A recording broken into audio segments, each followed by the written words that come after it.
सो students, welcome back once again. स्वागत है आप सभी का अपने यूट्यूब चैनल मैथ्स दुनिया में। तो आज आप सभी के लिए बहुत अच्छी खबर है। क्लास 10th के स्टूडेंट्स के लिए, हिंदी मीडियम के बच्चों के लिए बहुत अच्छी खबर मैं आपके लिए लेके आया हूँ।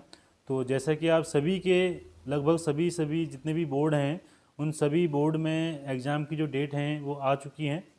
इसी क्रम में जो उत्तराखंड बोर्ड की जो डेट है एग्ज़ाम की, वो 28 मार्च से कंफर्म हो चुकी है कि 28 मार्च से आपके एग्ज़ाम होंगे। तो आपके लिए जो मैथ्स के जो प्रीवियस ईयर के जो पेपर हैं उनका सॉल्यूशन मैं आपके लिए लेके आया हूं। तो पूरी उम्मीद है कि इनमें से आपको बहुत ज़्यादा फ़ायदा होगा और आपके आने वाले एग्ज़ाम के लिए ये वीडियोज आपको बहुत ज़्यादा हेल्पफुल आपके लिए रहेंगी। ठीक है, तो ध्यान से पूरे वीडियोज़ को देखिएगा, हर क्वेश्चन का सॉल्यूशन देखिएगा।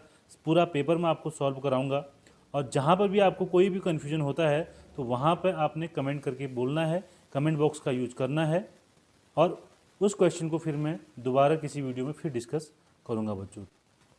तो बच्चों, इसी का शुभारंभ आज हम करते हैं और आपके लिए लेके आए हैं जो 2020 का जो पेपर था हाई स्कूल बोर्ड का, वहाँ से जो क्वेश्चन है वो क्वेश्चन आपके लिए मैं लेके आया हूँ कि उसमें कौन कौन से आपके क्वेश्चन पूछे गए थे, उसका सॉल्यूशन मैं आपको कराऊंगा। और इस पेपर में बच्चों आपके 4 पार्ट होते हैं, ABCD।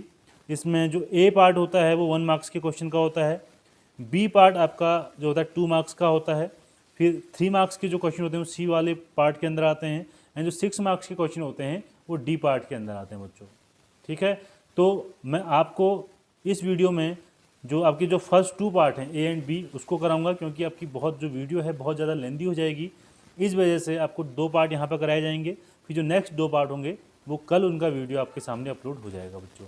तो शुरू करते हैं अपनी आज की क्लास और देखते हैं कि 2020 का जो क्वेश्चन नंबर 1 था वो क्या था बच्चों। तो बच्चों, ये है आपके सामने 2020 के जो फर्स्ट 3 क्वेश्चन थे। 1 मार्क्स के क्वेश्चन आपके हैं, ऑब्जेक्टिव टाइप के क्वेश्चन भी आपके इसमें पूछे जाते हैं। तो ये देखिए क्वेश्चन किस तरीके से, आइए इनको डिस्कस करते हैं। तो पहला क्वेश्चन आपसे कहता है कि निम्न में से अपरिमेय संख्या कौन सी है। आपको इसमें बताना है कि इनमें से इर्रेशनल नंबर कौन है। In following the irrational number is. तो इर्रेशनल नंबर आपको पता होना चाहिए। रेशनल नंबर क्या होते हैं, जिन्हें P/Q के फॉर्म में हम लिखते हैं। ठीक है, तो अपरिमेय संख्या आपको यहाँ पर बतानी है कि कौन सी वाली होगी। अब परिमेय संख्या क्या होती है जिसे हम P/Q के फॉर्म में लिख सकते हैं। तो इस 5 को हम P/Q के फॉर्म में लिख सकते हैं। ये P/Q के फॉर्म में लिखा हुआ है। इसे अगर लिखेंगे तो ये √4 का मतलब क्या होता है, ये 2 होता है, तो इसे भी P/Q के फॉर्म में लिखा जाता है। इसको 2/1 के रूप में लिख सकते हैं।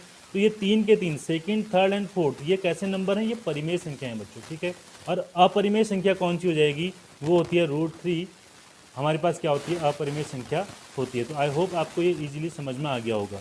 अब सेकंड पार्ट को देखते हैं कि द्विघात बहुपद की घात क्या होती है। बहुत इजी क्वेश्चन आपके लिए आया हुआ है कि जो द्विघात, जो क्वाड्रेटिक इक्वेशन होती है, उसकी पावर कितनी होती है। ठीक है, आपको बताना है कि डिग्री ऑफ क्वाड्रेटिक पॉलिनोमियल्स क्या होता है। तो डिग्री क्या होती है किसी भी द्विघात समीकरण की, ये बच्चों 2 होती है। आपको सबको पता होगा कि जो 2 वाला जो हमारे पास, जो 2 डिग्री वाला कोई भी हमारे पास पॉलिनोमियल्स होता है उसे हम क्वाड्रेटिक पॉलिनोमियल्स बोलते हैं बच्चों। ठीक है, अब जो थर्ड वाला पार्ट है, थर्ड वाले पार्ट को डिस्कस करते हैं। ये समांतर श्रेणी से आपका क्वेश्चन है। आपके सामने समांतर श्रेणी बनाई हुई है और समांतर श्रेणी आपके पास है 4, 10, 16, 22। आपको बताना है कि जो नेक्स्ट वाला टर्म होगा वो क्या होगा। तो आप देख लीजिए इनके बीच का गैप क्या है, डी क्या है इसके बीच का। आप इसमें डी निकालिए। तो डी आप देख रहे होंगे कि 10 - 4 है, तो 10 - 4 क्या हो जाएगा, 6 हो जाएगा।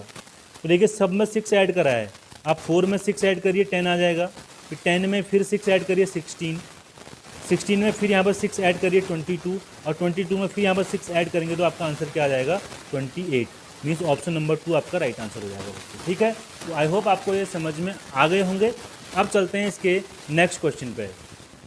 सो स्टूडेंट्स, ये हैं आपके नेक्स्ट क्वेश्चन। क्वेश्चन नंबर 4 को देखते हैं कि क्वेश्चन क्या कहा गया, और मोस्ट इंपॉर्टेंट क्वेश्चन है।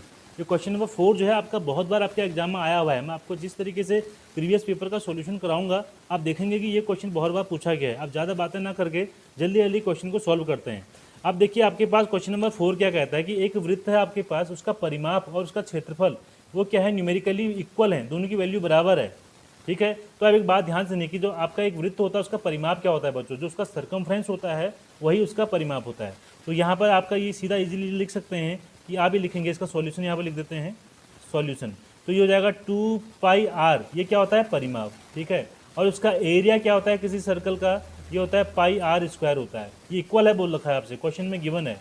तो पाई से पाई आपने कैंसिल कर लिया, आर से इसकी पावर भी आपने कैंसिल कर ली, तो ईजिली आपकी जो आर की वैल्यू आ जाएगी वो 2 आ जाएगी बच्चों। ठीक है, तो यही आपसे क्वेश्चन में पूछा गया है कि उसकी रेडियस क्या होगी, तो रेडियस हमने निकाल लिया 2 मात्रक हो जाएगी, 2 यूनिट्स इसका क्या हो जाएगा बच्चों, रेडियस हो जाएगा। आई होप आपको समझ में आ गया होगा।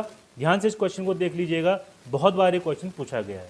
ठीक है, अब चलते हैं नेक्स्ट क्वेश्चन, क्वेश्चन नंबर 5 पे। और अगर आपको वीडियो अच्छी लग रही होगी तो आपसे मेरी रिक्वेस्ट है कि जरूर इसको लाइक कीजिएगा और अपने फ्रेंड्स तक उसको शेयर करिएगा।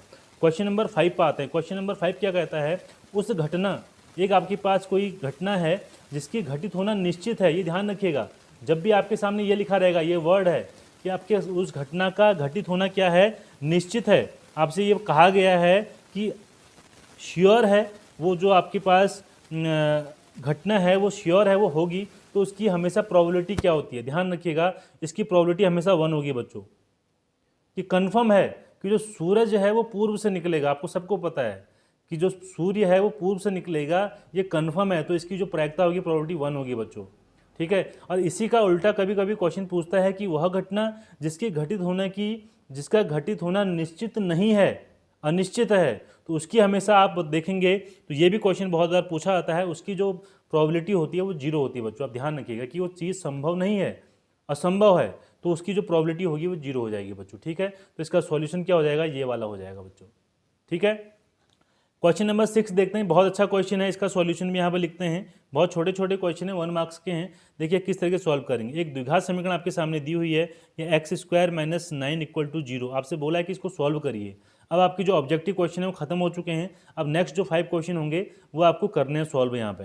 तो x² = 9, तो सबसे पहले 9 को इधर लेके आ जाइए, तो x² = क्या हो जाएगा आपके पास, 9 प्लस का हो जाएगा। आप ध्यान रखिएगा यहाँ पर, आप तो बोथ साइड्स आप क्या करेंगे, स्क्वायर रूट लेंगे, तो स्क्वायर रूट लेंगे तो यहाँ पे x आ जाएगा और यहाँ पर आ जाएगा √9 बच्चों। ठीक है, और यहाँ पे एक चीज़ आपने ध्यान रखनी है कि जो x की वैल्यू आएगी वो ±3 आएगी, ध्यान रखिएगा।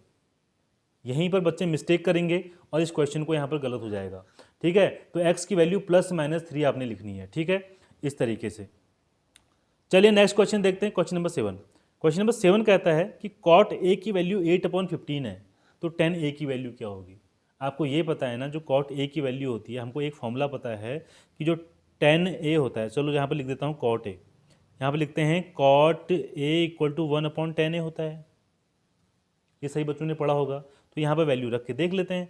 तो यहाँ पर आपको tan a की वैल्यू निकालनी है, तो tan a बराबर क्या हो जाएगा, 1/cot a। तो 1/cot a की वैल्यू क्या है, 8/15, ये ऊपर आ जाएगा, हो जाएगा क्या, 15/8। ये आपका आंसर हो जाएगा बच्चों। ठीक है, तो ये 1 मार्क्स के क्वेश्चन थे, तो आप इजीली आप इनको समझ पा रहे होंगे। अब चलते हैं नेक्स्ट क्वेश्चन पे, question number 8, 9 and 10। So student discuss करते हैं क्वेश्चन नंबर 8 को। क्वेश्चन नंबर 8 आपके सामने दिया हुआ है कि 2 समरूप त्रिभुज हैं, इनकी भुजाओं का रेशियो आपको गिवन है, जो साइड्स का रेशियो है वो आपको गिवन है। आपसे कहता है कि इनके एरियाज का रेशियो क्या होगा, आपको ये कैलकुलेट करने के लिए बोल रहा है। तो ज़्यादा कंफ्यूज नहीं होना है, एक छोटा सा कॉन्सेप्ट आपके सामने होता है कि किसी भी समरूप त्रिभुज की, अगर 2 त्रिभुज हमारे पास, सिमिलर ट्राइंगल्स हमारे पास हैं, तो उनके एरियाज का जो रेशियो होता है वो क्या होता है, उनके साइड्स के जो रेशियो है उनके स्क्वायर के इक्वल होता है बच्चों। तो ये आपको कॉन्सेप्ट यहाँ पर याद रखना है। तो मैं इस कॉन्सेप्ट को यहाँ पर लिख देता हूँ यहाँ पे कि समरूप त्रिभुज के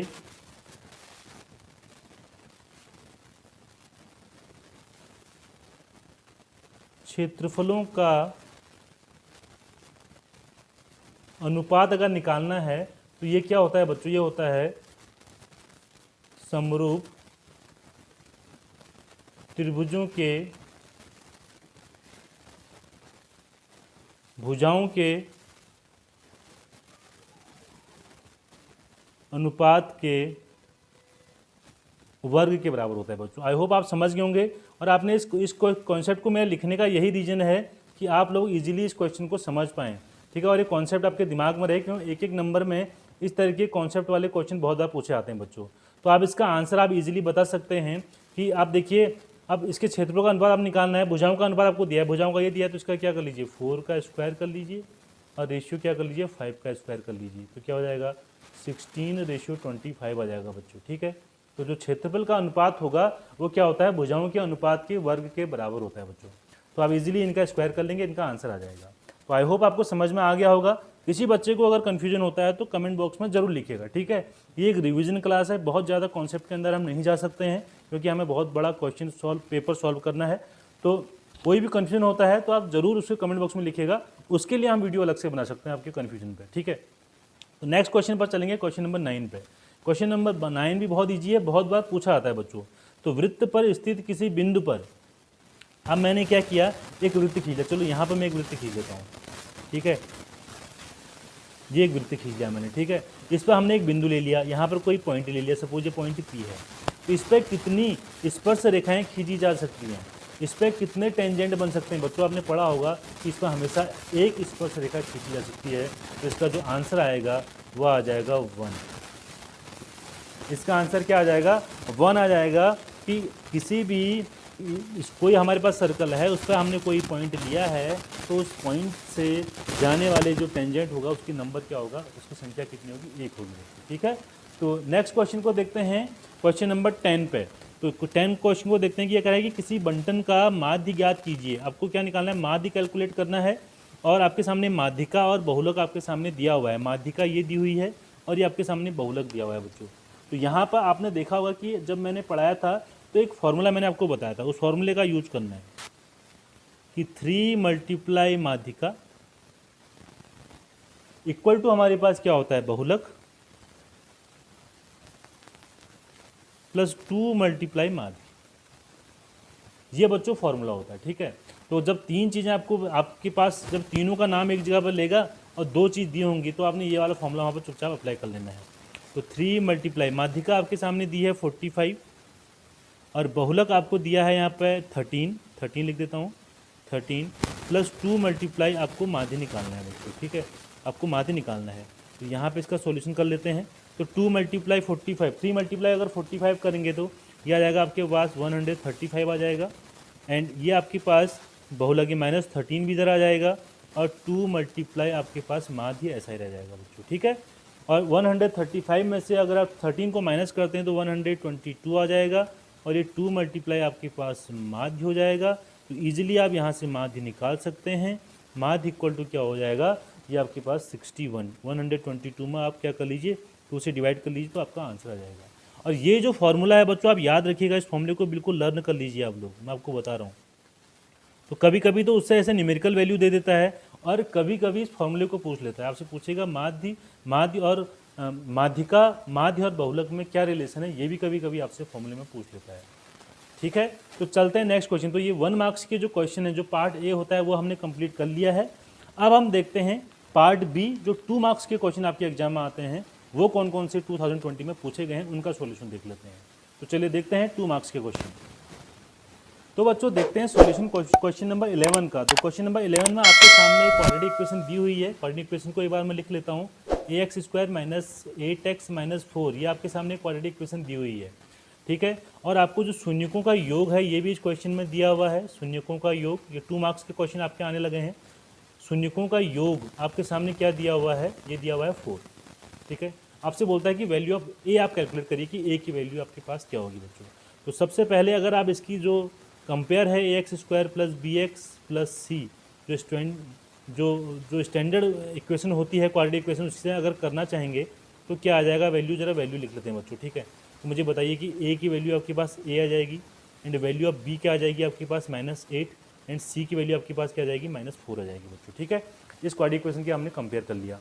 अब आप ये मुझे बात बताइए कि हमने फॉर्मूला पढ़ा है कि शून्यकों का योग क्या होता है। एक तो इसने हमें वैल्यू दी हुई है और हमें ये भी पता है कि शून्यकों का योग अगर हम निकालना चाहेंगे तो कैसे निकालते हैं, -b/a करके निकालेंगे, ठीक है। -b/a करके निकालेंगे। तो ये आपके पास क्या हो जाएगा, देखिए माइनस, और ये आपके सामने वैल्यू कितनी दी हुई है, 4 दी हुई है।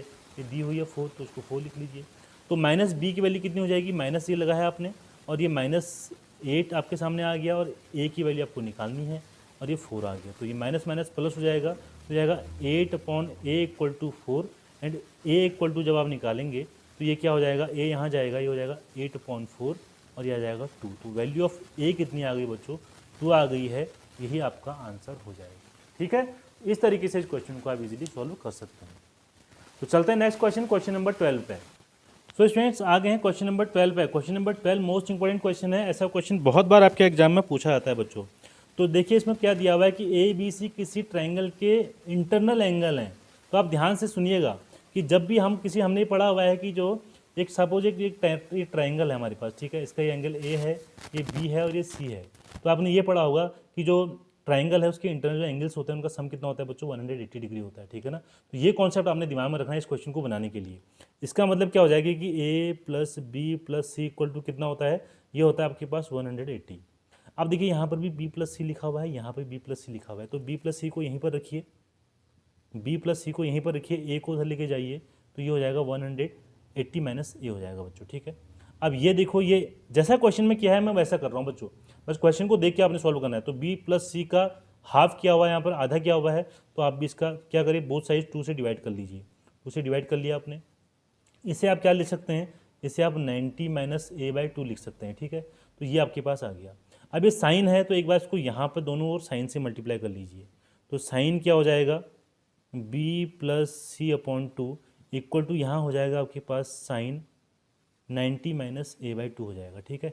और हमने एक फॉर्मूला पढ़ा है कि sine 90 minus theta equal to क्या होता है बच्चों, कॉस थीटा होता है, ठीक है। इस वैल्यू को यहाँ पर अप्लाई करेंगे तो ये हो जाएगा आपके पास sign B plus C upon 2, ये हो जाएगा साइन 90 माइनस थीटा की वैल्यू पूरी हो जाएगी, तो ये हो जाएगा आपका कॉस ए बाई 2। ये इक्वेशन नंबर 1 आ गई आपके पास, ठीक है। अब यहाँ पर चलिए, यहाँ पर कॉस है तो यहाँ पर क्या करना है, इस वाले पे अब बोथ साइड जैसे हमने यहाँ साइन से मल्टीप्लाई किया था ना, अब कॉस से मल्टीप्लाई करके देखिए, तो cos B plus C plus 2 आ जाएगा। देखिए ये आएगा cos B plus C by 2, और राइट साइड पे क्या आ जाएगा, कॉस 90 माइनस ए बाई 2। और इसको सॉल्व करेंगे फिर वही फॉर्मूला, कॉस 90 माइनस थीटा क्या होता है, साइन थीटा। तो आपके पास क्या आ जाएगा, कॉस, चलिए इसको मैं इधर लिख देता हूँ, इसको इधर लिख देते हैं, तो आएगा cos B plus C by 2 equal to क्या हो जाएगा, साइन ए बाई 2 हो जाएगा बच्चों, ठीक है। ये आ जाएगा, इस समीकरण नंबर 2 हो जाएगी आपके पास। इनकी वैल्यू यहाँ रख दीजिए बच्चों। तो sine B plus C by 2, sine B plus C by 2 क्या हो जाएगा, कॉस ए बाई 2, और कॉस ए बाई 2 यहाँ पर है, देखिए ये हो जाएगा कॉस ए बाई 2, यहाँ पे क्या है cos A by 2, plus cos B plus C by 2 हमने क्या पढ़ा अभी, साइन ए बाई 2, तो उसको साइन ए बाई 2 रख लीजिए, साइन ए बाई 2, और वहाँ भी साइन ए बाई 2 पहले से है हमारे पास, लेफ्ट साइड पर लेके चल रहे हैं पहले, ठीक है। अब यहाँ बताइए ये क्या हो जाएगा, कॉस कॉस यहाँ मल्टीप्लाई हो जाएगा, तो ये हो जाएगा कॉस स्क्वायर ए बाई 2, और यहाँ पे क्या हो जाएगा, साइन स्क्वायर ए बाई 2। अब हमने एक फॉर्मूला पढ़ा हुआ है, क्या पढ़ा हुआ है, हमने ये फॉर्मूला पढ़ा है, मैं फॉर्मूला यहाँ पे लिख देता हूँ, sine square theta plus cos square theta, इनकी वैल्यू हमेशा क्या होती है, 1 होती है।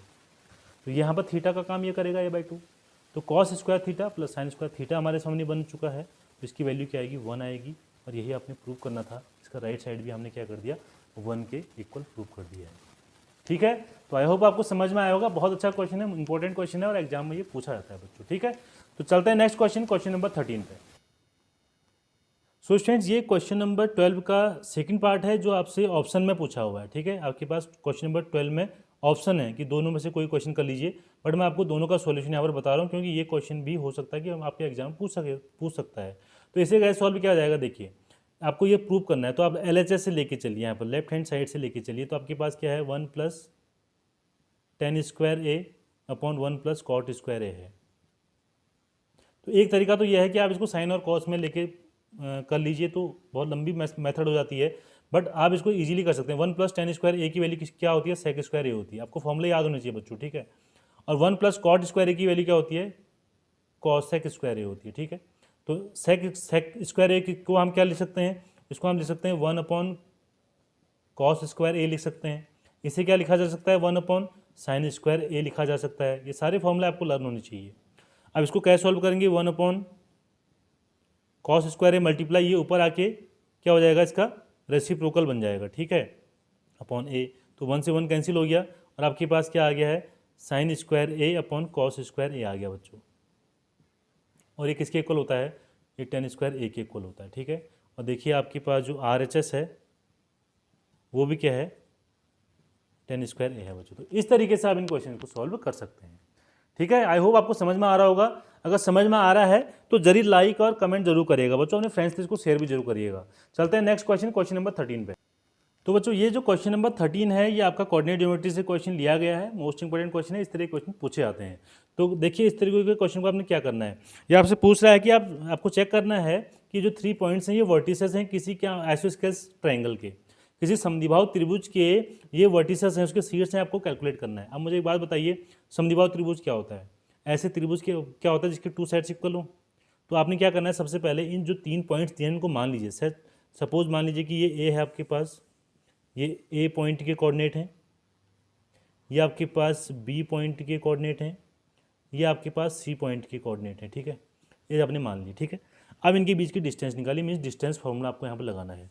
तो सबसे पहले इन दोनों के बीच की डिस्टेंस निकाली, तो मैं ए बी निकालता हूँ। ठीक है, तो डिस्टेंस फॉर्मूला आपको याद होगा, लर्न होगा कि x2 माइनस x1 का होल स्क्वायर होता है, प्लस आपके पास क्या होता है y2 माइनस y1 का होल स्क्वायर होता है। आप x1 माइनस x2 का होल स्क्वायर भी लिख सकते हैं और y1 माइनस y2 का स्क्वायर भी लिख सकते हैं, कोई दिक्कत नहीं है। तो यहाँ पर ए बी की वैल्यू क्या निकल जाएगी, देखिए ए बी में देखिए x2 क्या है, x2 हमारे पास 6 है, x1 क्या है हमारे पास 5, इसका होल स्क्वायर, y2 आपके पास क्या है 4 है, और ये माइनस माइनस प्लस हो जाएगा, ये 2 हो जाएगा, इसका स्क्वायर हो जाएगा बच्चों। तो वैल्यू ऑफ ए बी क्या आ गई मेरे पास, वैल्यू ऑफ ए बी आ रही है 1 का स्क्वायर प्लस 6 का स्क्वायर। ठीक है, और ये वैल्यू आ जाएगी आपके पास √37, ये आ गई हमारे पास ए बी की वैल्यू। अब बी और सी की वैल्यू निकाल लीजिए, तो बी और सी की वैल्यू निकालेंगे तो बी और सी सेम फॉर्मूला लगाना है। तो बी और सी हमारे पास, ये बी है ये सी है, तो 7 माइनस 6 का होल स्क्वायर, यह -2 और ये -4 हो जाएगा, -4 का होल स्क्वायर।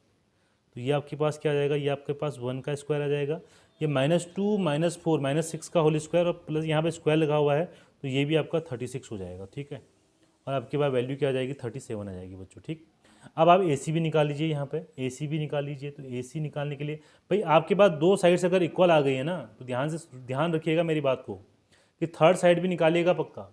कभी कभी ऐसा भी क्वेश्चन होता है कि आपसे पूछा है प्रूव कीजिए कि ये समद्विबाहु त्रिभुज है या नहीं है, हो सकता है कि तीसरी साइड भी इक्वल आ गई। ठीक है, और आपने 2 को देख के बोल दिया हाँ समद्विबाहु है, तो आपका क्वेश्चन गलत हो जाएगा। थर्ड साइड को भी निकालिए, ए और सी भी निकालिए, तो क्या हो जाएगा, यहाँ पे हो जाएगा आपके पास 7 - 5 का होल स्क्वायर प्लस -2 और ये माइनस माइनस क्या हो जाएगा, +2 का होल स्क्वायर। ठीक है, तो ए सी इक्वल टू क्या हो जाएगा आपके पास रूट, ये हो जाएगा 2 का स्क्वायर 4 और ये हो जाएगा आपके पास 0, मीन्स इसकी वैल्यू आ गई 2, ए सी की वैल्यू 2 आ गई।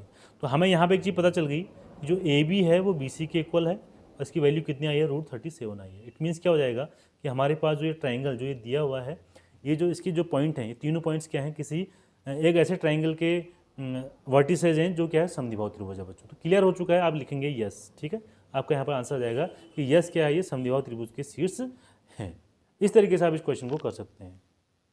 तो नेक्स्ट क्वेश्चन को देखते हैं, question number 14। So students question number 14 आपका ज्योमेट्री से है, कंस्ट्रक्शन से है। तो आपके पास देखिए क्या कह रहा है कि 3 सेंटीमीटर, मैं आपको यहाँ पर आइडिया बता दूंगा, आप इसको आराम से बनाइएगा। ठीक है, 3 सेंटीमीटर रेडियस का आपने सर्कल खींचना है। तो सबसे पहले जो क्वेश्चन कह रहा हो तो कर लीजिए। इस तरीके से आप क्या करना, सबको आता होगा कि 3 सेंटीमीटर रेडियस का आप एक सर्कल खींच लेंगे बच्चों, इस तरीके से। ठीक है, इस तरीके खींच लेना आप लोग। ठीक, उसके बाद क्या करना है, आपने यहाँ पर इसमें कोई पॉइंट लेना है, क्योंकि इसलिए कह रहा है कि इस पर कोई एक पॉइंट लीजिए। इस सर्कल पर आपने पॉइंट ले लिया, इस पॉइंट पर आपने क्या बनाना है, टेंजेंट बनाना है। इस क्वेश्चन का मीनिंग ये है भाई। तो टेंजेंट कैसे बनाओगे, सबसे पहले आप इसके क्या करिए, इस तरीके से यूँ मिला लीजिए। ठीक है, अब इस पॉइंट पर 90 डिग्री का एंगल बनाइए। इस पर 90 डिग्री एंगल आपको पता होगा, एक आर्क यहाँ से लगाइएगा, एक आर्क यहाँ से लगाइएगा। ठीक है, फिर एक आर्क यहाँ से लगाइए यूँ, और एक यहाँ से लगाएंगे, यहाँ से लगाएंगे, फिर यहाँ से लगाने के बाद और यहाँ से लगाने के बाद कट करेंगे। तो इस तरीके से जो 90 डिग्री का एंगल बनेगा वो इस तरीके से मिला लेना, और ये इसका क्या बन जाएगा बच्चों, ये टेंजेंट बन जाएगा। देखिए 90 डिग्री एंगल कैसे बनाना है, यहाँ पर रखिएगा आप अपने कंपास को यहाँ पर रखिए, एक आर्क यहाँ से लगाइएगा, फिर यहाँ से एक डिस्टेंस का आर्क यहाँ से लगाइए, फिर यहाँ से फिर एक आर्क लगाना इस तरीके से। ठीक है, फिर एक आर्क यहाँ से लगाना, एक आर्क यहाँ से लगाना, तो जहाँ पर कट होगा बच्चों ये आपका क्या बन जाएगा, 90 डिग्री एंगल बनेगा। इसको इस पॉइंट से मिला लीजिए, तो ये इस पर टेंजेंट हो जाएगा बच्चों। ठीक है, अगर कोई कन्फ्यूजन होगा तो बता दीजिएगा, मैं आपको कंपास से बता दूंगा ऐसे। बट आई होप, मुझे लग रहा है कि जितनी आपकी प्रैक्टिस अभी तक हो चुकी होगी, आप इसको ईजिली बना लेंगे बच्चों। ठीक है, चलते हैं नेक्स्ट क्वेश्चन, क्वेश्चन नंबर 15 पे। सो स्टूडेंट्स ये है क्वेश्चन नंबर 15 जो प्रोबेबिलिटी से आपसे पूछा गया है। इसमें आपसे क्या क्या एक पासे की बात कही है। तो सबसे पहले पासे में आप लिख लीजिए कुल संख्या कितनी होती है बच्चों। आपको एग्जाम में कुछ बच्चे कहते हैं कि इस क्वेश्चन को एग्जाम में किस तरीके से लिखेंगे, तो वो भी मैं आपको बताता हूँ। तो हमें लिखना है कि पासे में कुल संख्या, ठीक है। सबसे पहले आप लिख लीजिए पासे में कुल संख्या क्या होती है बच्चों। आपको पता है कि जो पासा जो होता है 1 2 3 4 5 6 इतने नंबर उसके अंदर होते हैं। इसका मतलब हमको ये पता है कि कुल परिणाम क्या है, क्या क्या आ सकता है। कुल परिणाम क्या है, कुल परिणाम आपके पास 6 है, ठीक है। अब आपसे पूछता है कि विषम संख्या, तो इसमें विषम संख्या वाले देख लेते हैं कि विषम संख्या वाले कितने हो जाएंगे हमारे पास। पासे में विषम संख्या कौन सी है, पासे में विषम संख्या इसी तरीके से एग्जाम में लिखिएगा कौन कौन सी है, 1 है, 3 है और 5 है। मीन्स इनकी संख्या कितनी है, 3 है बच्चों। तो कुल परिणाम कितने हैं इसके पास, 3। तो इनको हम अनुकूल परिणाम बोलते हैं। इनको क्या बोला जाता है, इनको बोला जाता है अनुकूल परिणाम, कि जो हमें चाहिए वो क्या कहलाएंगे, अनुकूल परिणाम कहलाएंगे बच्चों। 3 हो जाएगा। तो आपके पास प्रायिकता क्या हो जाएगी, बस उसके बाद आपने सीधा प्रायिकता का फॉर्मूला लिखना है। प्रायिकता बराबर क्या हो जाएगा, ये हो जाएगा अनुकूल परिणाम, अनुकूल परिणाम बटे आपके पास क्या हो जाएगा, कुल परिणाम बच्चों, कुल परिणाम। तो अनुकूल परिणाम कितने हैं, 3, और आपके पास कुल परिणाम कितने हैं, 6। तो 1/2 आपका आ जाएगा इसका आंसर। तो आई होप आपको समझ में आ गया होगा। तो इस तरीके से 2020 के जो 1 मार्क्स एंड 2 मार्क्स के क्वेश्चन हैं बच्चों, वो हमने अपनी आज की वीडियो में कंप्लीट कर लिए हैं। नेक्स्ट वीडियो में 3 मार्क्स के क्वेश्चन को हम डिस्कस करेंगे।